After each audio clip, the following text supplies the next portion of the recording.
Hai, Shalom, selamat pagi.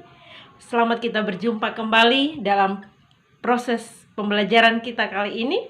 Meskipun hanya melalui kelas maya, tetapi puji Tuhan, kita masih memiliki semangat untuk belajar. Nah, anak-anakku yang diberkati oleh Tuhan, kita akan melanjutkan pembelajaran kita pada pertemuan kemarin. Kalau kemarin pada pertemuan pertama, kedua, dan ketiga, dan hari ini kita akan masuk pada pembelajaran yang pembelajaran pada pertemuan yang keempat. Nah, kita akan melanjutkan materi kemarin. Nah, tetapi anak-anakku, sebelum kita melanjutkan pembelajaran kita, seperti biasanya, mari kita dahului dengan doa. Kita satu di dalam doa. Bapa, di dalam nama Tuhan Yesus, kami bersyukur kepada Tuhan oleh karena kasih dan kemurahan Tuhan yang tidak pernah berkesudahan di dalam hidup kami. Hari ini kembali lagi kami akan melanjutkan pembelajaran kami. Sebab itu Tuhan, sebelum kami memulainya, mari Tuhan, Engkau urapi kami semua dengan kuasa Roh Kudus. Berikan kami hikmat, biarlah hikmat selalu menjadi bagian hidup kami, sehingga apa yang kami pelajari hari ini, kami dapat mengerti dan memahaminya.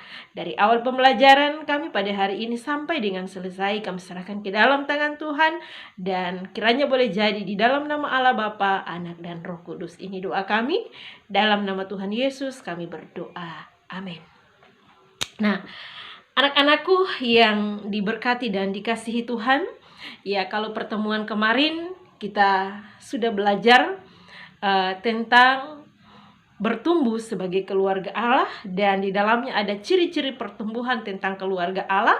Kita sudah belajar ada 3 ciri pertumbuhan keluarga Allah. Yang pertama adalah bertumbuh, berakar, dan berbuah di dalam Kristus. Nah, ketiga ciri inilah yang harus dimiliki oleh setiap anggota keluarga yang takut akan Tuhan. Karena kehidupan keluarga Kristen dapat dikatakan bertumbuh, berakar, dan berbuah jika hidup keluarga itu takut akan Tuhan. Nah, anak-anakku, sekarang kita akan belajar bagaimana kata Alkitab tentang bertumbuh sebagai keluarga Allah. Ya, mari kita melihat ya di dalam kitab Injil 1 Yohanes, ya, Injil Yohanes, bukan 1 Yohanes, Injil Yohanes pasal 15 ayat 1 hingga ayatnya yang ke-8. Ya, kalau kita melihat isi dari pembacaan Injil Yohanes 15 ayat 1 sampai ayatnya yang ke-8, ya, di sini tentang pengajaran Tuhan Yesus tentang pokok anggur yang benar, di mana menggambarkan kehidupan umat Allah yang diinginkan oleh Tuhan. Nah, apa yang diinginkan oleh Tuhan bagi umat Allah? Yang pertama adalah berakar, dan kedua bertumbuh, dan yang ketiga adalah berbuah di dalam Kristus. Nah, Yesus menggambarkan dirinya sebagai pokok anggur yang benar. Dan pemilik yang mengurus pokok anggur ini adalah Allah itu sendiri. Nah, apa tujuan dari setiap pokok anggur? Ialah untuk berbuah. Oleh karena itu pokok anggur tidak dapat terpisah dari ranting-rantingnya. Karena jika ia terpisah, maka ia tidak akan menghasilkan buah. Nah, oleh karena itu melalui Injil Yohanes pasal 15 ayat 1 sampai 8, ini mau mengajarkan kepada kita supaya kita dapat memahami bahwa manusia tidak dapat bertumbuh dan berbuah dan tidak dapat berakar di dalam Kristus jika dia tidak tinggal di dalam Kristus. Nah, Tuhan Yesus mengajarkan perkara yang sama ketika dia berkata, "Tinggallah di dalam aku dan aku di dalam kamu." Nah, sama seperti ranting tidak dapat berbuah dari dirinya sendiri kalau ia tidak tinggal pada pokok anggur. Nah, setiap umat Allah, setiap orang yang percaya kepada Kristus tidak akan menghasilkan buah jika ia tidak tinggal di dalam Kristus. Oleh karena itu, sebagai keluarga Kristen yang bertumbuh, maka ia harus tinggal di dalam Kristus. Karena Kristus adalah pokok anggur yang benar. Nah, itu yang pertama, Injil Yohanes pasal 15 ayat 1 hingga ayatnya yang ke-8. Selanjutnya yang kedua, mari kita lihat di dalam Injil Lukas pasal 8 ayat 4 hingga ayatnya yang ke-15. Nah, dalam Injil Lukas 8 ayat 4 sampai ayatnya yang ke-15, di sini Tuhan Yesus mau memberikan sebuah perumpamaan tentang seorang penabur yang menaburkan benih firman Tuhan. Nah, ada empat jenis tanah yang digambarkan sebagai penerima firman Tuhan. Nah, jenis tanah yang pertama adalah digambarkan benih yang jatuh di pinggir jalan. Nah, benih yang jatuh di pinggir jalan melambangkan orang Kristen yang mendengarkan firman Tuhan tetapi tidak memiliki tempat dalam hati dan pikirannya sehingga tidak memperoleh apa-apa. Nah, orang ini misalnya orang Kristen yang datang ke gereja untuk memenuhi kewajibannya saja dan tidak memiliki komitmen apa-apa untuk bertumbuh. Dia mendengarkan firman Tuhan tetapi tidak melakukan firman Tuhan karena tidak mau bertumbuh.